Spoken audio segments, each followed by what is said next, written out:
Sahabat setia Gowor yang dikasih Tuhan, Shalom. Hari ini adalah Rabu 6 Agustus 2025. Hari ini kita merayakan pesta Yesus menampakkan kemuliaannya, atau peristiwa itu disebut sebagai transfigurasi.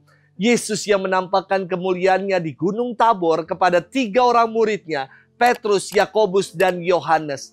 Mengapa Yesus menampakkan kemuliaannya di gunung? Kenapa tidak di bait Allah atau di tepi pantai? Kan banyak orang rame di sana daripada di atas gunung.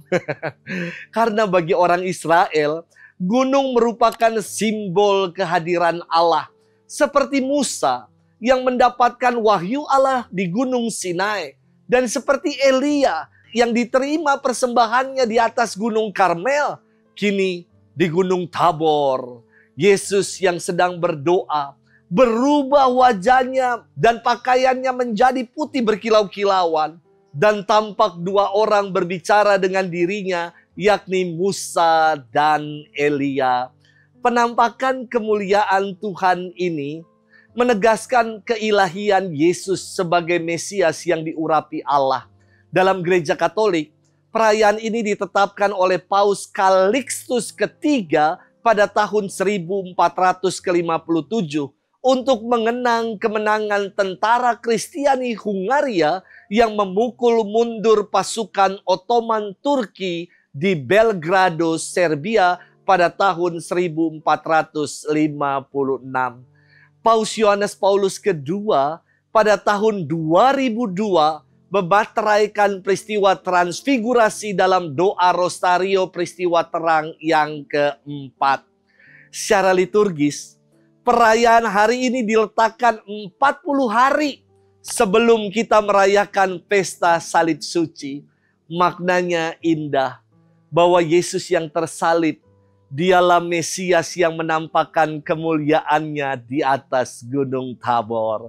Hari ini kita akan bersama-sama merenungkan firman Tuhan yang diambil dari Injil Lukas 9 ayat 28 sampai 36. Kita siapkan hati kita.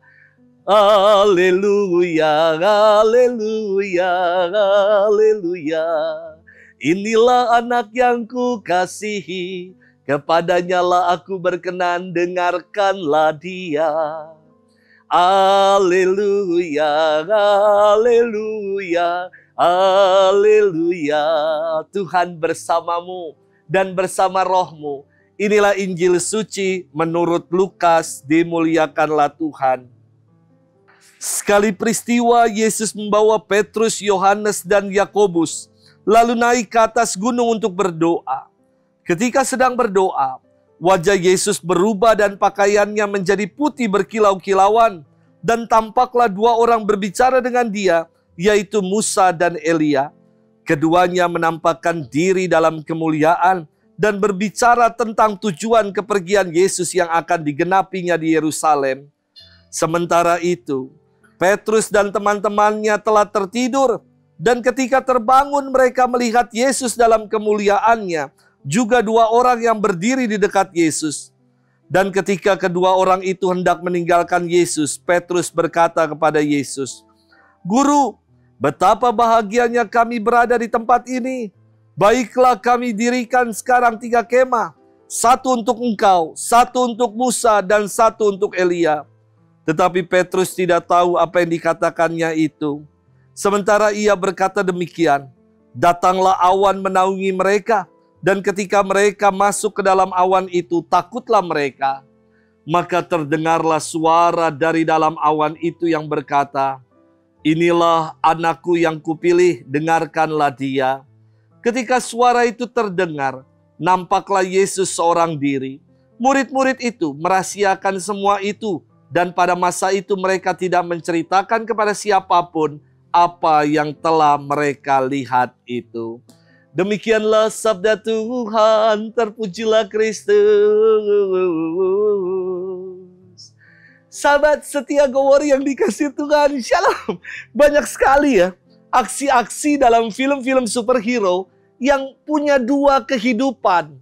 Sebagai manusia biasa dan sebagai superhero satunya lagi. Contoh, Bruce dalam film Hulk. Ia adalah seorang ilmuwan, dokter yang jenius. Namun kalau lagi marah, ia berubah jadi buto ijo, jadi raksasa besar yang bernama Hulk. Saya kira banyak karakter lain yang bisa kita sebut, seperti Superman ketika jadi manusia namanya Clark. Batman ketika jadi manusia biasa namanya Bruce Wayne.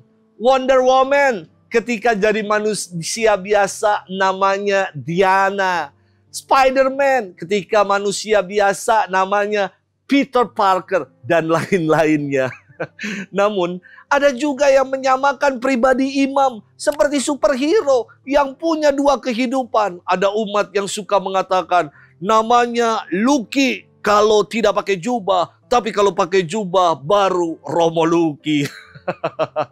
Sahabat setia Gowori yang dikasihi Tuhan, perayaan Yesus yang menampakkan kemuliaannya di Gunung Tabor ingin menegaskan identitas diri Yesus yang sejati. Melalui suara yang terdengar dari awan yang mengatakan, inilah anak yang kupilih, dengarkanlah dia. Semakin menegaskan bahwa Yesus adalah Mesias yang diurapi Allah. Penampakan kemuliaan ini ingin meneguhkan hati para murid-muridnya, supaya iman mereka tidak goyah ketika menyaksikan peristiwa sengsara dan wafat Yesus di kayu salib di atas puncak Gunung Kalvari. Semakin nampak relasi antara Yesus dengan Bapanya yang senantiasa dijalin dalam doa. Demikian pula peristiwa penampakan kemuliaan ini terjadi tadi dikatakan dalam doa ketika Yesus sedang berdoa. Tetapi apa yang terjadi dengan para murid yang diajak untuk menemani Yesus untuk berdoa? Mereka semua didapatinya sedang tertidur. Sahabat setia Gowori yang dikasihi Tuhan, acap kali dalam hidup ini kita pun tidur alias tidak menyadari karya Allah yang begitu luar biasa dalam hidup kita.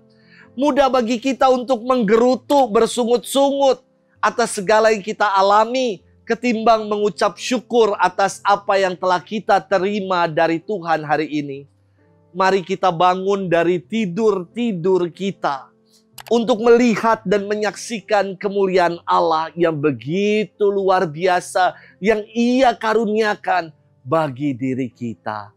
Selamat bermenung. Tuhan memberkati kita semua, Bapa dan Putra dan Roh Kudus. Amin.